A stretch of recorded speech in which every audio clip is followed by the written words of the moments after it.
Hello, everyone, and thank you so much for joining us today. Whether you're here with us in Seattle or you're joining us online, we want to thank you for coming to our fireside chat today with Beth Galetti. My name is Rachel Dunn, and I have the pleasure of moderating this chat with Beth today. Beth has been with Amazon for over 10 years, and she serves as the SVP of our People Experience and Technology team, or PXT. Beth's team is the team that is responsible for the mission of leading, of the inventing, and making sure that we deliver on behalf of our Amazon customers. She also serves as the board of the chair of directors for PATH, which is a nonprofit organization responsible for health equity around the world. So thank you so much for joining us today, Beth. Thanks so much, Rachel. It's great to be here. And for those of you that don't know Rachel, Rachel's been at Amazon for a little over 5 years now. I saw you sporting the yellow badge yesterday. And she started here as an area manager in one of our sort centers. And I think that's one of the most awesome places to start at Amazon because you really see how we deliver for customers. And after a while in there, you moved into our PXT Operations Center supporting our Amazon associates. And then most recently into a super interesting job supporting our executive escalations and investigations. So when an employee reaches out to one of our senior leadership team, Rachel and her team are investigating that, seeing where we did things like we intended to, and seeing where sometimes we didn't do things as well as we could have, and where we have opportunities for improvement. So I love that you're in that role because those anecdotes that you all learn from employees and the findings from them are just gems for us to keep doing better for employees every single day. So it's great to be here with you, Rachel. Yes, and I'm so excited to moderate this chat today. I just want to make sure that we dive in. So the first question is just to get to know you a little bit more. So can you tell us about a time or about your background and then your path to your current role? Sure. So as you said, I've been here just over 10 years, and my career actually started in a much different place. My career started more in engineering and science and technology, and I was working overseas when I got a call from Amazon, one of our awesome recruiters, and I started to look at roles. I was in a transportation company at the time, and we were building out transportation at Amazon, so it seemed to make sense. Maybe I'd come over in a role in transportation. But then the recruiter just threw a total curveball at me.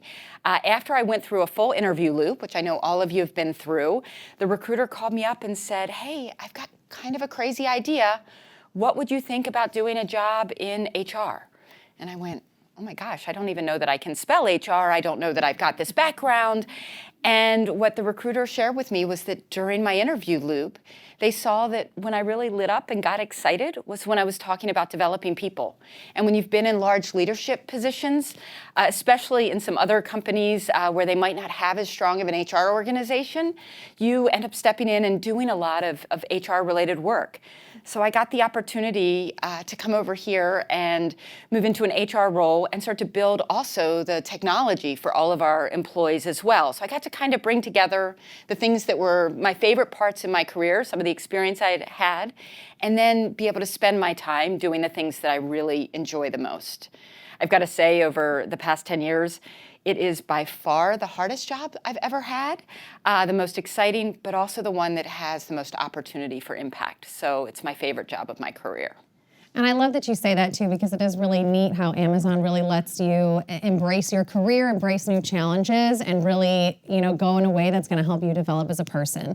So on that note, what is your advice for how someone can continuously grow and learn while they're at Amazon? It's a great question, and I love just even your career story because you've taken so many different roles just in 5 years at Amazon, learning and growing and doing different things. When I look back at my career, I think if there's any one theme that showed up specifically like early in my career was that I said yes to a lot of crazy stuff.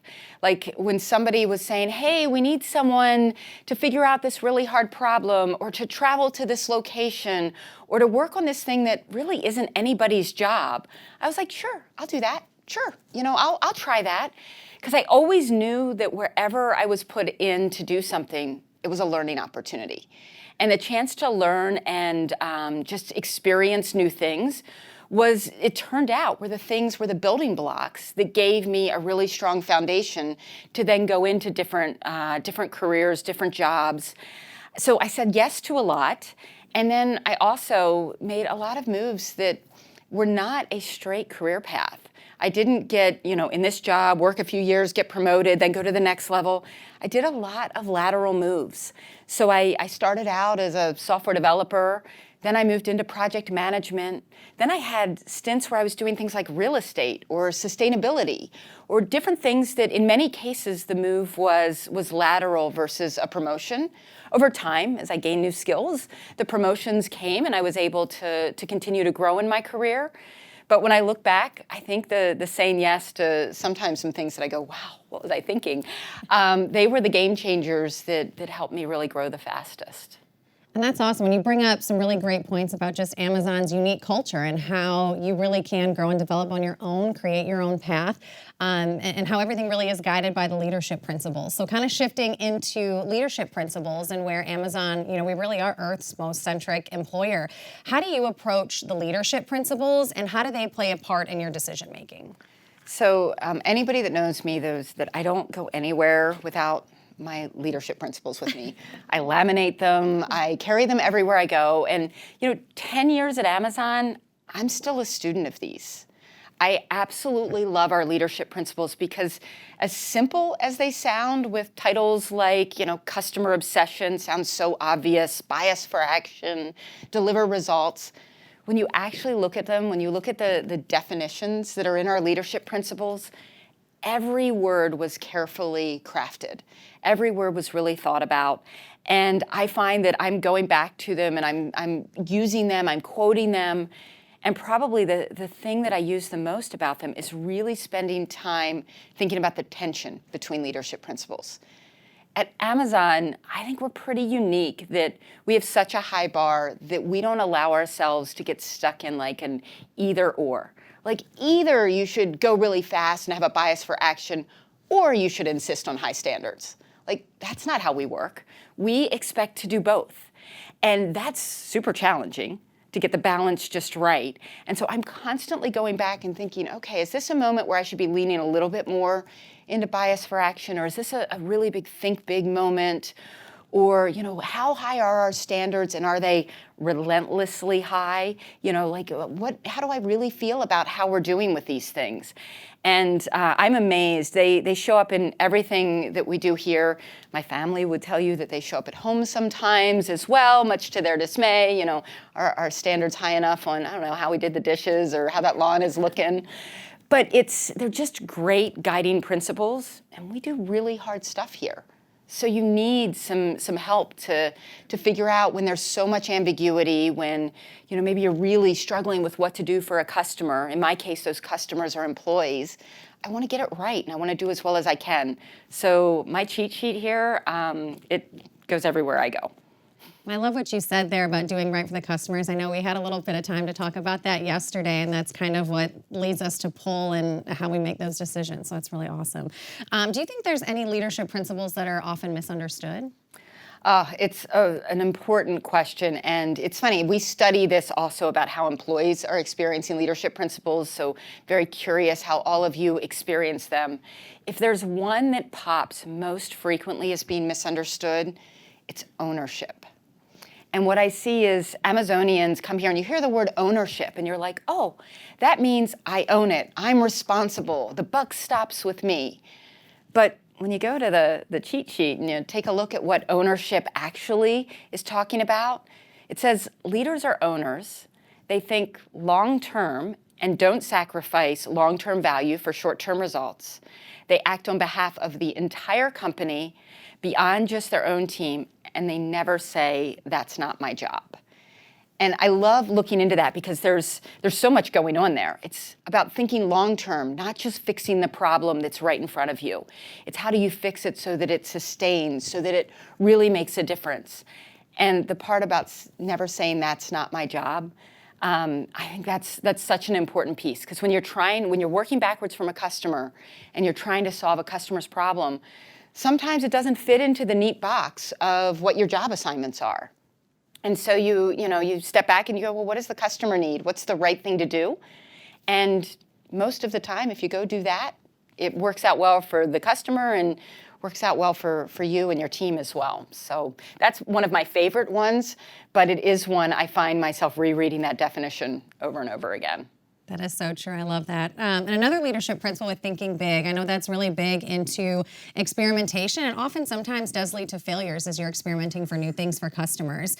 So what strategies do you use within your organization to foster that culture of innovation and experimentation?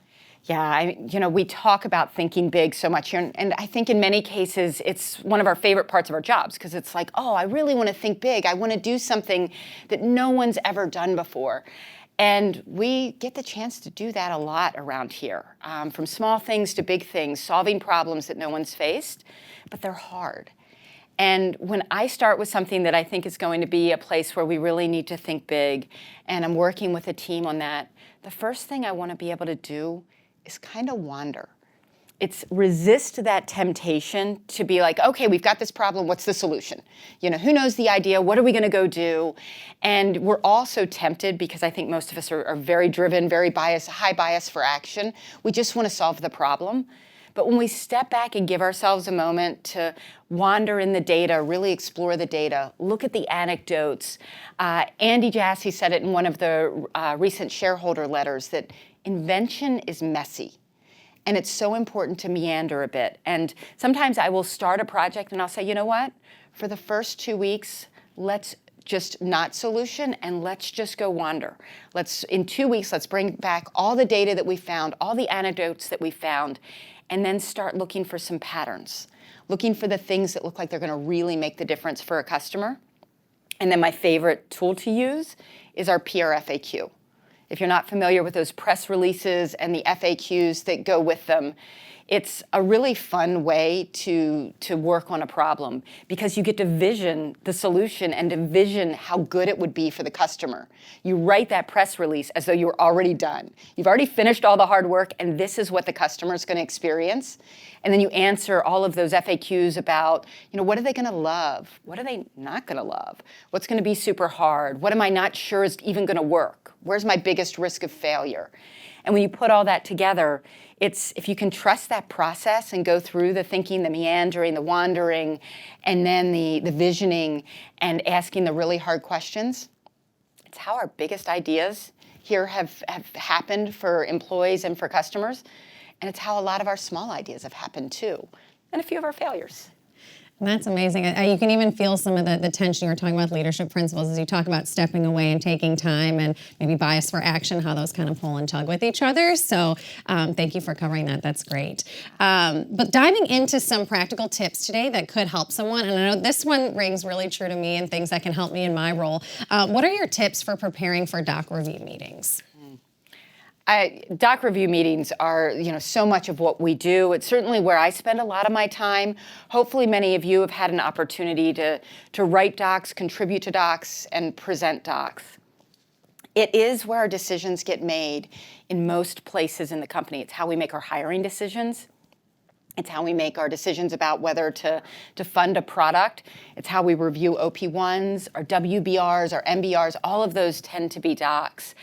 And so when you're presenting a doc, there are a few tips that I think are super important to keep in mind. The first is that when you are going and you're going down to write your document, taking the time to get your thoughts straight, to figure out exactly what you want to have written, and recognize that when you're about to do that presentation, you put your thoughts in that doc. And so that means when you open the meeting, and this is one of the most awkward things about being at Amazon, when you start the meeting, you hand out your doc or you put your doc in the link and chime, and you don't really have to say anything. If you find yourself in a meeting having to kick off that document and saying, well, let me tell you the purpose of this meeting is to do this and this, and we're going to decide this, it actually means that you missed putting what you should have in your doc. Your doc should speak for itself. If you're kicking off for more than 15 to 30 seconds, you missed something in your doc. So make sure your doc says, the purpose is this. I'm hoping to get a decision on this. And then the second thing I would say is a great meeting is one where people are giving you feedback and they're asking you hard questions. But that means, you just worked so hard on this document, you put it out there, and people start asking you questions, and they start disagreeing with you, and they start giving you feedback. And you have to work so hard to stay centered and say, I'm not going to be defensive. I'm really going to recognize that the fact that people are asking me questions is because they care as much as I do about getting this right for the customer. They really want to make my idea better. And if they can make my idea better, the customer wins. And that is awesome. So expect when you go into a meeting that people are going to ask you questions, that they're going to challenge your ideas, and be comfortable with that. And know that if you do have a meeting where no one asks you questions and no one challenges your ideas, you probably just wasted some time. You probably should have just sent an email. So keep those things in mind. A couple other quick tips when you do get a question asked. Don't second guess why are they asking it, and don't try to figure out all the different motivations behind the question. Just answer the question. Be specific, answer exactly what was asked. I can't tell you how many meetings that I'm in where we'll ask a question and the doc writer will just maybe go on a tangent or go around, and it's like, no, I actually wanted to know, where did you get that number? Or I actually wanted to know, why you chose this or this. So be really attentive to that question and answer the question asked. And then the final tip I'd offer, if you have the opportunity, if there's a team member in your room, even if it's your manager that's in the room, someone who's not presenting the doc, ask someone else to be the note taker. One of the hardest things to do is to be presenting a document and interacting and engaging in the questions and trying to write down, what's being said so that you can take the actions and you can follow up later. It is one of the best ways to keep focused in the meeting if someone else can be taking notes. And then if you get the opportunity to be a note taker, embrace it. Because sometimes it means that's your way to be in the room where you might not have otherwise been in the room, or it's just your way to be able to help the project or the program along. So I love doc review meetings. It is a lot of my time in my life. And that's great. And that's a lot of pulling back to leadership principles, but earning trust. You got to trust the people in the room, trust the process, that what's going to come out at the end is really, it's going to be something great. Going into advice, is there any advice that you had gotten that you wish you had taken earlier in your career? Yeah, there is. So it's something that I don't think we're amazing at Amazon. So it's kind of funny that it also resonates with how I feel about my early career. And that is, I don't think I paused enough to look back and celebrate successes and recognize what I had done really well or what my team and I had done really well. And the things that you miss when you don't take that minute to reflect and look at your successes. Number one, you miss realizing how far you've brought things. I mean, at Amazon, this place moves fast. And if you don't take a second and look back at it, you might be caught up in thinking, wow, we've done so much, but I didn't even realize that this mattered for customers and this mattered for employees, or I did this to contribute to this person's career. So taking that minute, it feels good. But the other thing it does is it teaches you about yourself. It's like, oh, I'm actually really good at this. When I've taken that minute 5 times in the past few months, I've realized, oh, it's actually maybe when I was developing other people, or I was giving support to this really tough project, or I was figuring out a really tough problem. And you start to learn yourself better. And the better you know yourself, the better you can figure out what your own career path might be. I mean, it took me interviewing at Amazon and having them the interviewers tell me that I lit up and got excited when I started talking about developing people, to realize that was something I absolutely love doing, and it's some of the proudest things in my career. Maybe if I had taken some time and reflected on that, I would have known myself a little better along the way. That's awesome. Thank you for sharing that. That's really good advice, and something I think all of us can really benefit in is just seeing everywhere where you've come, even if you look at a month at a time, quarter, year, we've all come a really long way in everything that we've developed. And looking at a work-life balance, I know that's something that I personally struggle with, and finding that break-off time, and how do you juggle your work you have and work. So what are some tips that you have or advice you have for people on the work-life balance? Yeah, it is probably the hardest thing we all face, is just getting that balance perfect for us, because it's very unique and very individualized. The way I look at it is time is your absolute most precious resource. And as ironic as it may sound, I spend time looking at how I'm going to spend my time. So I probably spend 10 minutes a day. Maybe if I didn't get every day, I'll spend an extra 30 minutes once a week looking at my calendar for the next day or two, looking at my calendar over the next week, looking at my calendar over the next month, and seeing where I'm spending my time and really asking myself the tough questions of what's the most important things? Where do I need to have my time spent for all of the things I'm doing at work, for all the things that I'm doing personally? How do I strike that right balance so that at the end of the week or at the end of the month or at the end of the year, I look back and I go, that was pretty good. And I don't always get it right. Sometimes I spend time in some areas and I'm like, oh, that came at the sacrifice of something else that was actually more important. I try really hard not to beat myself up about that when I realize that. And I just look at it as, okay, it's time to iterate. So last week I didn't feel great about how much time I spent here or there. This week I'm going to change it. I think one of the hardest decisions that we make at Amazon, we are all faced with getting the opportunity to work with really smart people, and we get really great ideas. And the hardest decision we make is what great ideas or really important things are we not going to do? And how do you make those decisions? Be right a lot when you make those decisions. Those are really important decisions. Which things are you going to choose not to do?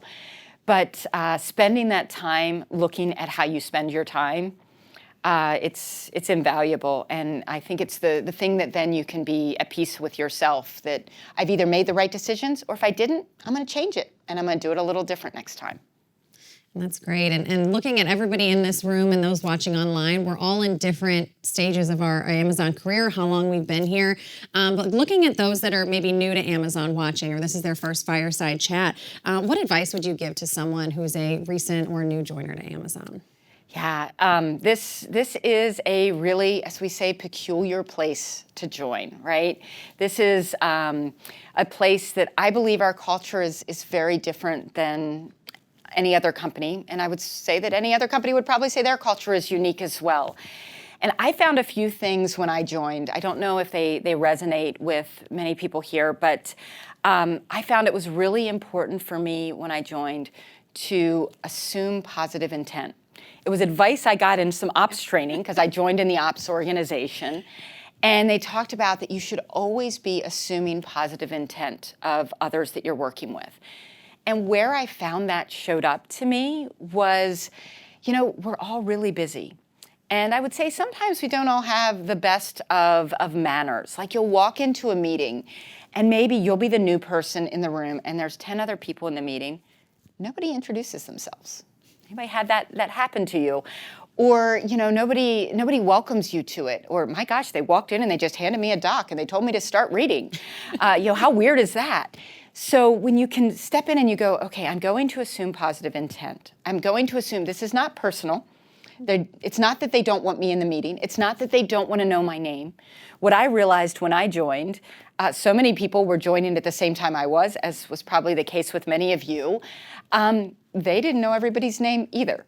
They didn't know, they assumed they were newer than I was half the time. You will see people that don't invite you to a meeting and you're like, oh, are they not inviting me to the meeting because maybe they're a little worried I'm going to, step on their toes, or I'm going to take some of the work away from them, or maybe they don't really want me in their project. Maybe they don't like me. Maybe they don't think I'm smart enough. Maybe they don't think I'm Amazonian enough to do these things. Chances are they forgot. Chances are they didn't know that you were here and you were actually here to work on the same project or to help. We do move fast, and moving that fast comes with sometimes some compromises on people being able to step back and take a moment and recognize everyone in the room and make sure that they've done the right things to make everyone feel welcome. So if you find you're in that place, please do everything you can to assume positive intent. Assume that people here want you to be here and want to work on the same problems with you. Most people at Amazon have plenty of work. They don't mind sharing. They don't mind getting a little bit of help. And at least in my experience, and I really hope it's the experience that all of you have had, I haven't had a situation at Amazon where I've asked someone for help that they haven't been willing to help me. And that wasn't just people on my team. That's my peers, my boss. People here, I think, genuinely do want us all to do right by customers, and that means pulling together to do it. So that assume positive intent was some of the best advice I got in that first ops leadership orientation that I went through 10 years ago. I love that, and that's something great. I mean, as stepping into leadership roles and people leader roles, that's, to me, the first thing you have to think about is how you're going into challenging situations and tough situations as a leader, and making sure you just look at things from that fresh and positive intent perspective is great. And as one of the VP leaders, what is your advice for someone that maybe is new to the leadership role and stepping into a leadership role for the first time? Yeah, so moving into leadership, first of all, it's a big responsibility. When you're responsible for leading others, definitely ask that you take that very seriously, that you go through the trainings that we do offer, that you get a mentor, get some support there, because it's a big transition. And one of the things really important to recognize as you move into that leadership role, there's a lot of positives about moving into that leadership role, but one of the drawbacks is you are likely a step further removed from the customer. And every step you make in leadership, you may be another step removed from the customer. And that means that the people that work for you and the peer teams that you work with, you really need to seek their perspectives. You need to seek very diverse perspectives to give you different ideas for when you need to make the decision for your team, for your project. And sometimes, more often than not, it's kind of a fun leadership principle that we have, our have backbone, disagree, and commit leadership principle. It's important at every level in the company, but as a leader, and I've seen this role modeled by Andy and before him by Jeff, it's frequently the senior leader in the room that may need to have backbone, disagree, and commit. Because chances are the people on their team, the people closer to the customer, may have more information, more insight, and better recommendations than your instincts might tell you because you're a little bit more removed. So seek those perspectives and definitely listen and keep yourself growing as you do it. Awesome, and thank you so much for joining us today. We are going to close out with some rapid fire questions. Are you ready? Okay. These are challenge, probably the toughest questions you've answered today. First, do you have a hype song, and if so, what is it? Okay, I'm really glad I'm hanging out with the Women's Act group because if I have to be honest to this one, don't laugh, it's Mamma Mia. I don't know why, but every time I hear Mamma Mia, it just gets me going. I'm singing, I'm whatever, I don't know. If we have that, we can play that as the outro. What about your perfect meal? So for Christmas, I got my husband one of those little portable pizza maker things. And so the latest perfect meal is some homemade pizza and some wine. That's, yeah, it's like a Friday night thing. Delicious. What about if you could instantly master one skill, what would you master? There's so many things I'd still like to learn. But the one that I've failed at the most, and I so wish I could do, is being able to speak another language, fluently. I had the opportunity in my career to live overseas, and I've traveled to so many countries, which has been just awesome through work. But wow, we're lucky. Those of us that speak English as a native language, we're really lucky because the rest of the world makes it pretty easy on us. I feel like you understand people so much better when you can speak their language. I wish I could do that. It's a really good one. Go-to method for overcoming a challenging day? Definitely exercise. I'm a Peloton fan, so I'll hop on a Peloton. I love the brain dead, just don't make me think, let me just run or bike or something, just a process. And the last one, if you could time travel to any era, where are you going? Any era. We were talking yesterday about country music. Rachel's from Nashville. I just love anything country music. I would love to go to the Wild West. Back when pioneers were there, people were on horseback, they had, horse-drawn carriages. I'd love to check out that time. I probably would never be able to survive in it, so I might be there for a hot minute, but it sounds like a ton of fun. Awesome. Well, thank you so much for joining us today, and thank you everyone in the audience and those that are joining us online. We thank you all for being with us today, and we hope you have a wonderful rest of your day. Thanks so much. Really appreciate the time. Thank you, Rachel.